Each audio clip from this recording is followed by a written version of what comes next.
There you go, William Lajeunesse. I think you're right. It's a collision of policy and politics. Right. He ended catch and release. So it's right now up to Hogan Gidley to explain. He's White House press secretary, special assistant to the president. So, Hogan, do you think the message from the media is correct that your administration is separating parents, moms and kids? It is completely false. This is all the Democrats doing, and let's be clear about what they're asking us to understand and believe.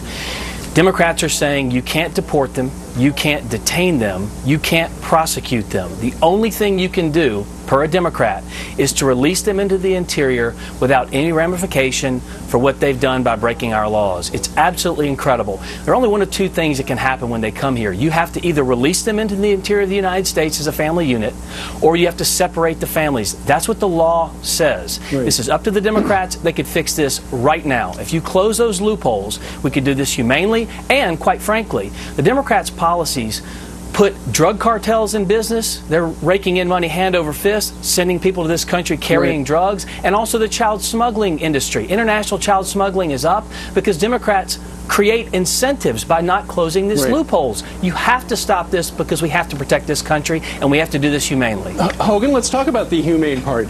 You know, we got from the Border Patrol some of the images inside these detention facilities, and you can see some have likened them to concentration camps. Some refer to these as cages, and I can understand that point of view. Look, I'm from a farm community. To me, I see the chain link fences. It's more like a security pen to me.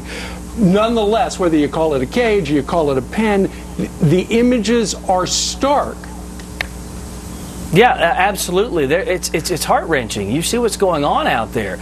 But listen, Steve, you stood here last week with the president. I was standing 5 feet behind you. You heard what he said. He doesn't like this. But he also understands it's the law of the land. You have to enforce these laws. The situation at the border is a crisis, and it's put there because this president, quite frankly, tried to fix it over about, 9 months ago. He put out a 70-point immigration plan to fix all of these issues, to cure all of the woes facing this country as it relates to immigration. Democrats balked at it. Fast forward a little bit, you see the Schumer shutdown.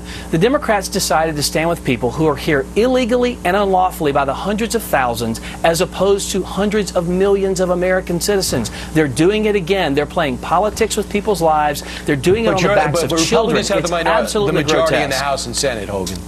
Right, but you have to change the law, Brian, and the only way you change the law is with 60 votes in the Senate. We don't have that. The Republicans are together in this, united in this, trying to stop child smuggling, protect the family unit. Democrats don't want it because they want it as a political issue. Hogan, when they're arrested and they're separated, the moms and dads go to jail, and then their babies, their children go to these shelters.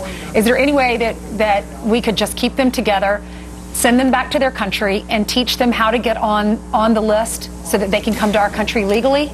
Well, that's the problem. I heard Alan Dershowitz say earlier that you could just send them back together as a family unit. You can't. The law doesn't say that. Because you have a minor involved, it makes it much more difficult, meaning the minor has to stay, potentially, via the law, and then you have to deport the parents. That's the problem.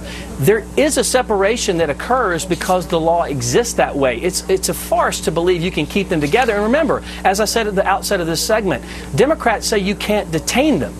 So if you can't detain them, you can't deport them, you have to release them into the interior of the country. It's a complete false choice, but it can be fixed so simply if they would just close these loopholes. And look, let's be honest. If people do come into this country illegally and unlawfully, and then are released without documentation, every crime that someone like that commits is 100% preventable. And I understand the Democrats are upset about temporary separation of families who come here illegally. Yeah, it's hard to Where's see. the outcry for the permanent separation when one of these people come to this country, commit a crime, kill an American citizen either with their own hand or via the drugs they distribute? No one comes to their defense. The permanent separation is the biggest abomination, and no Democrats coming out decrying that at all.